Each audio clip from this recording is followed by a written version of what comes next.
Kitang-kita niya ang galit sa mga mata nito. Ngunit kung galit ito ay mas matindi naman ang galit na nararamdaman niya para rito. How dare he claim her?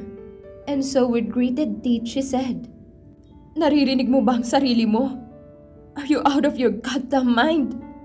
I was never yours, and I will never be yours. Hell, I don't even know you." Paano mo naman ako makikilala kung hindi mo man lang ako binigyan ng chance na magpakilala sa'yo? Muli na namang pagputol nito sa kanyang sasabihin. You run away, Crystal. You run away. So tell me, paano ako magpapakilala sa'yo kung nilayasan mo na ako? May halong lungkot sa boses nito ngunit hindi niya yun pinansin. Ang lubos na nakakuha ng kanyang atensyon ay ang mga sinabi nito. What the hell are you saying? Nagtatakang saad niya.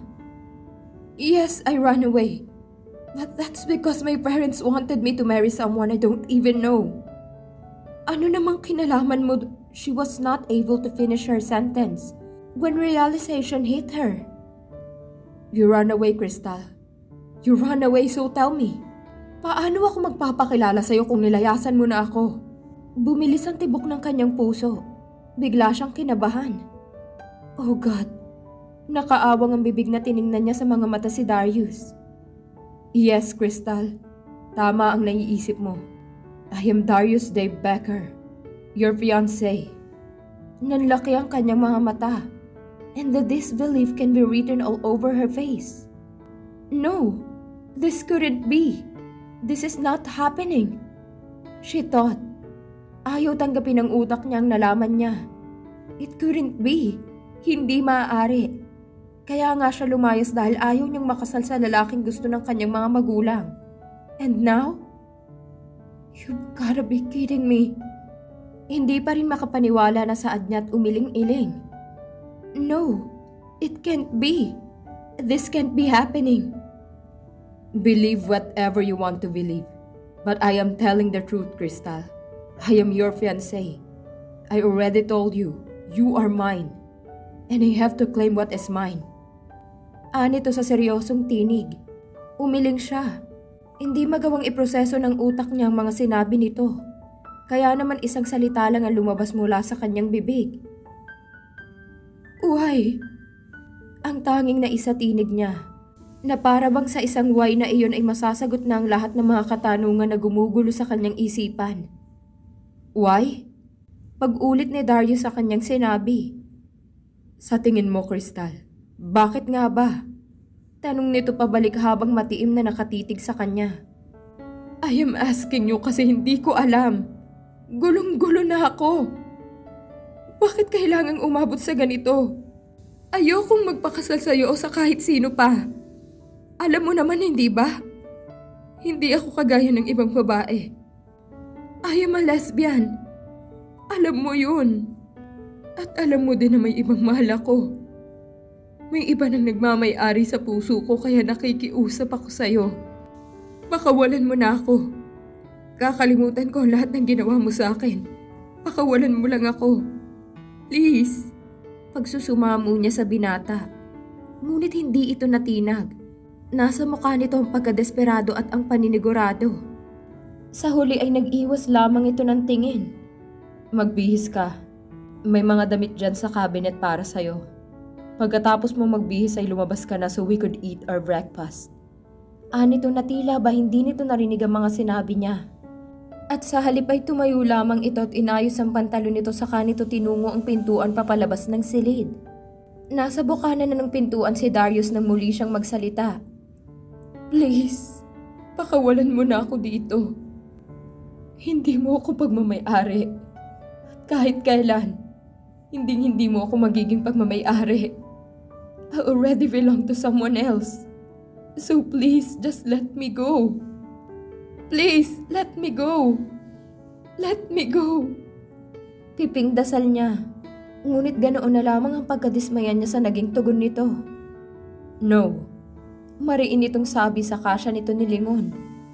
You will stay here with me, Crystal. Bigla itong ngumisi. Remember what I told you last night? The moment I laid my eyes on you, I already marked you as mine. And there's nothing you can do with that. You are mine, Crystal. If I have to impregnate you, I will. Oh, sinimulan ko na pala kagabi. Anito saka naging seryosong ekspresyon sa mukha nito. I won't let anyone take you away from me. No one can take you away from me. Tumiim ang kanyang mga bagang sa sinabi nito at kumuyom ang kanyang mga kamao sa labis na galit. You asshole! Napakasama mo! Ang sama-sama mo! Demonyo ka! Nagpupuyo sa galit niyang sigaw. He is a demon. At hindi siya makapaniwalang gusto siyang ipakasal ng mga magulang niya sa ganitong klase ng lalaki. Bumalik ang ngisi sa mga labi nito. Tila natutuwa sa galit na nakikita nito sa kanyang muka. Say whatever you want, Crystal. Murahin mo ako hanggat gusto mo. But that won't change the fact that you're stuck here with me. At wag mo nang balakin pang tumakas dahil wala ka ring mapapala. So if I were you, just behave, Crystal. At sundin mo ang mga gusto ko. Hindi mo gugustuhin magalit ako. Anito bago nito tuluyang isinara ang pinto, leaving her na nagpupuyo sa galit. Magalit ito kung gusto nito, but she won't just sit around at hayaan ng demonyong si Darius na paglaruan siya. Tatakas siya mula rito. Tatakasan niya ito. Ilang minuto din na nakatunganga lamang si Crystal, thinking of how to get rid of Darius. At kung paano siya makakaalis sa kung saan man ang lugar na ito na pinagdalahan nito sa kanya. Ngunit kahit anong piga niya sa kanyang utak ay wala talaga siyang maisip.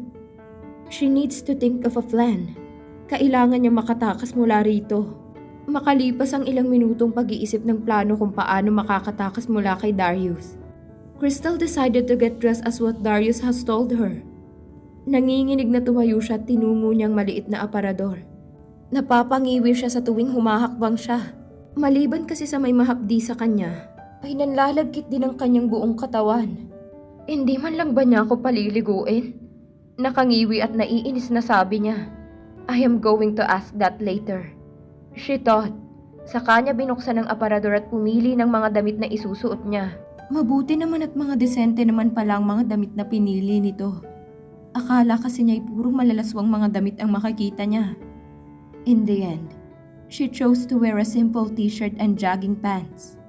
After she got dressed ay tiningnan niya ang kanyang refleksyon sa salamin.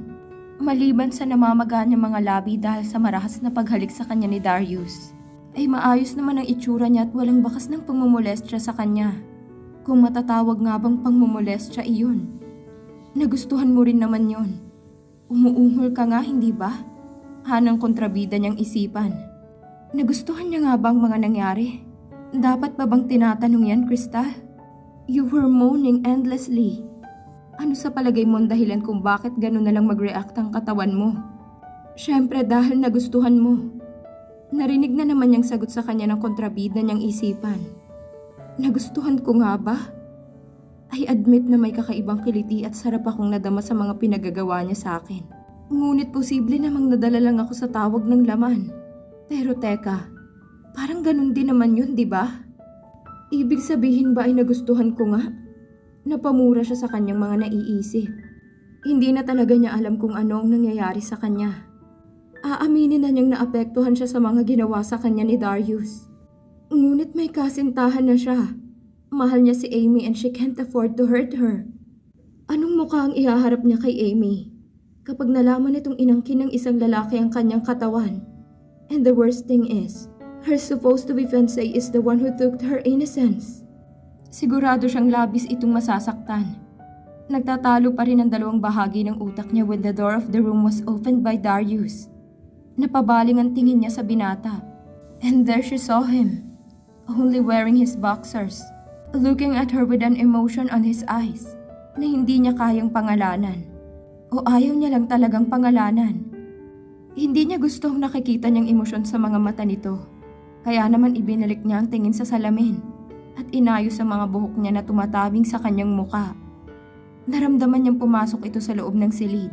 At kahit hindi niya ito tinitingnan ay nararamdaman naman niyang presensya nito. Alam niyang papalapit ito sa kanya. Hanggang sa naramdaman niyang nasa likuran na niya ito. And then she saw him through the mirror, looking at her intently, with the same emotion that she has seen in his eyes seconds ago. He's looking at her na para bang pati kaluluwa niya ay nakikita na nito. And she doesn't like it. And she don't know why. But she started feeling that again. Iyong pakiramdam na tila ba nagiinit ang kanyang katawan. Oh God, am I feeling lust towards this man? No, it's not like that. Hindi ganoon yon. Kailan pa ako nakaramdam ng pagnanasa para sa isang lalaki? No, this is not lust. Siguro ay kinakabahan lang ako o nagagalit. But fuck, why do I feel hot now? That I know that he's just behind me, wearing only his boxers. At bago pa niya mapigilan ang sarili ay napatitig na siya sa hubad na dibdib ng binata, and down to his abdomen, pababa sa bagay na nasa pagitan ng mga hita nito, na namumukol.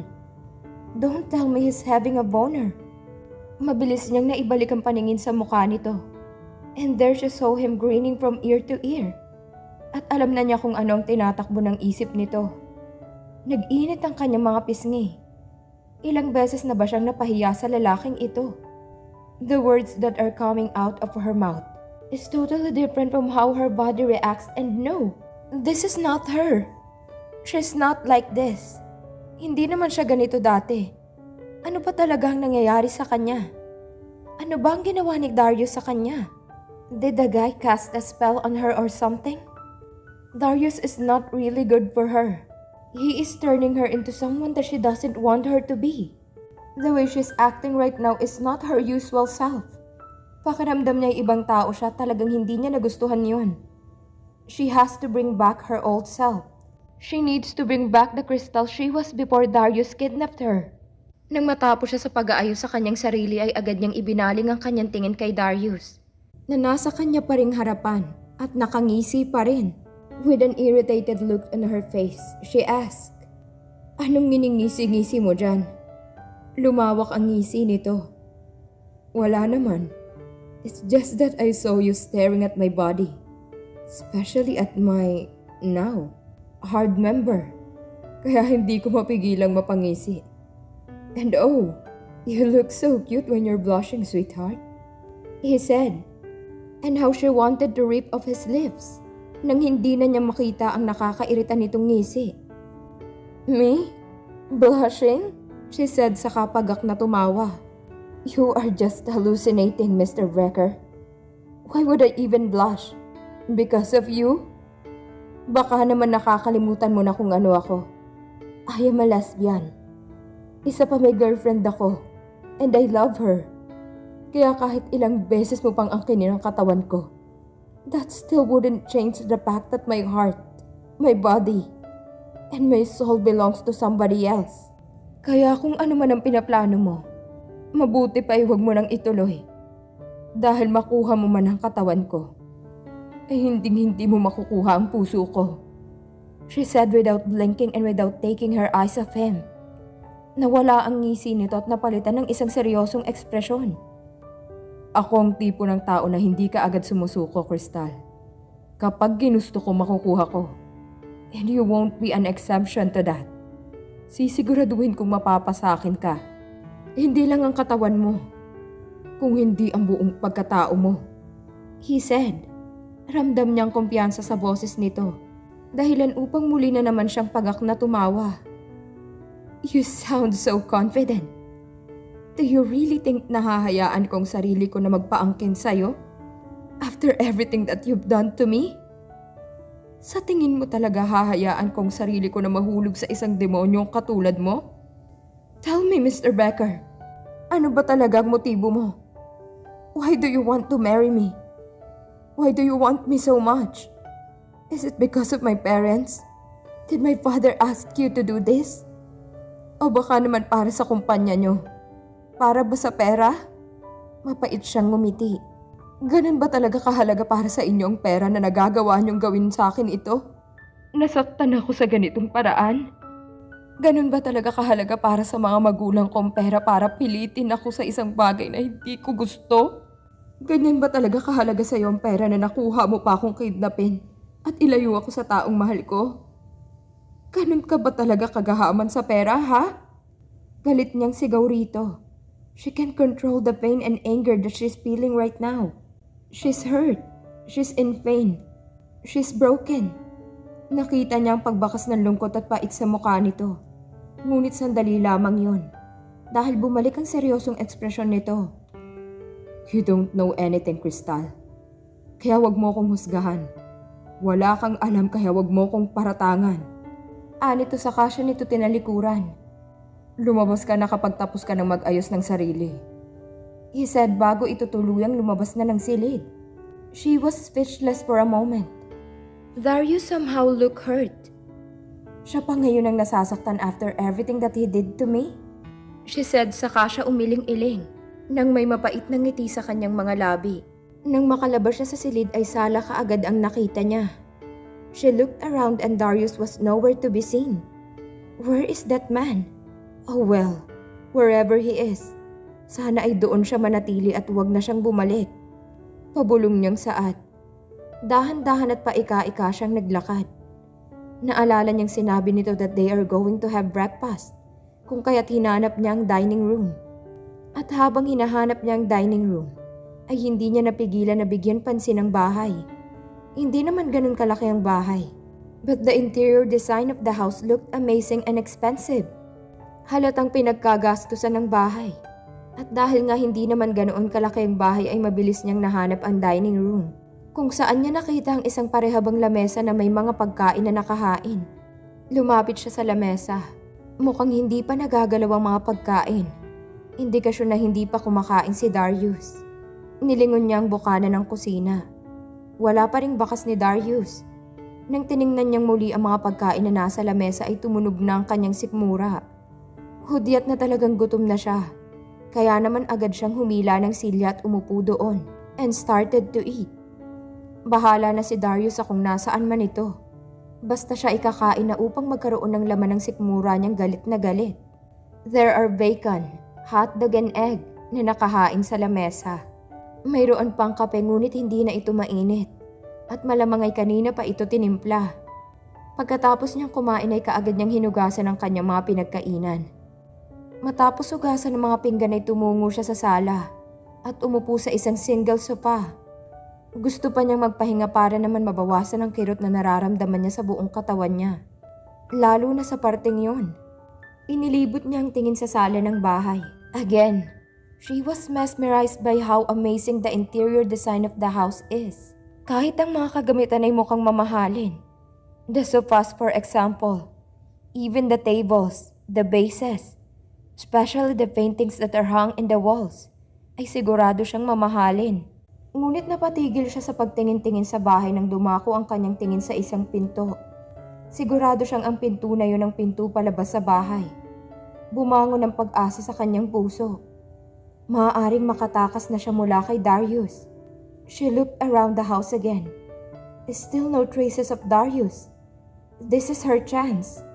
Kung kaya't wala ng pagdadalawang isip na tinungo niya ang nakasarang pinto. Kahit nananakit pa rin ang katawan niya ay hindi niya yun ininda. Nang marating niya ang pinto, na pinagpapasalamat niyang hindi nakalak, ay mabilis niya yung binuksan. But as soon as she opened the door, ay nawala ang pag-asang naramdaman niya. Mapait siyang napangiti. Darius really made sure na dalhin siya sa isang lugar na hindi siya madaling makakatakas. Wondering where he brought her? Sa isang isla. Sa isang isla na hindi niya alam kung saan. At kung parte pa ba ng Pilipinas. Ah! Darius! She shouted in frustration at napaupo na lamang. Hindi na niya mabilang kung ilang beses siyang huminga ng malalim upang pakalmahin ang sarili. At nang sa tingin niya ay kalmado na siya, ay tumayo na siya. Magpapahinga na lamang siya. Tutalay mukhang wala rin naman siyang mapapala. Mag-iisip na lamang siya ng iba pang paraan para makatakas. Magmamakaawa siya o kahit magpapaalila siya kay Darius. Kahit ano ay gagawin niya. Makalayo lamang siya mula rito. Ngunit nang biglang umihip ang malamig na simoy ng hangin sa kanyang muka, ay napatingin siya sa dagat. The sea looked so calm, peaceful, and inviting. Tila ba inaanyayahan siya nito. Muli na naman siyang napubuntong hininga. She's starting to get depressed because of what is happening to her. And it looks like the sea can ease her worries. So she decided to finally get out of the house. Naglakad-lakad siya sa puting buhangin na nakapaalamang. She is also enjoying herself na binabasa ang kanyang mga paa sa dagat. Tumitingin-tingin din siya sa dagat. Nagbabaka sakaling makakita siya ng kahit isa lang na bangka. But unfortunately, she didn't see anything. Kahit si Darius ay hindi niya makita. Asan kaya ang lalaking yun? Medyo malayo na rin kasi ang narating niya. But there were no signs of Darius. Naglakad-lakad pa siya nang makakita siya ng isang bulto ng tao na nakaupo sa lilim ng isang puno ng buko. Nakatagilid ito at nakatingin sa dagat. Lumakad siya papalapit rito. At nang ilang dipa na lamang ang layo niya ay nakilala na niya ito. It's Darius. Dahan-dahan siyang lumapit rito, making sure that she's not creating any noise. At hindi niya alam kung nagtagumpay ba siya sa hindi paggawa ng ingay dahil hindi na siya napansin nito. O talagang malalim lamang ang iniisip nito na hindi na nito napansing nakalapit na siya. At dahil hindi pa rin siya nito napapansin ay nagkaroon siya ng pagkakataong titigan ng mukha nito.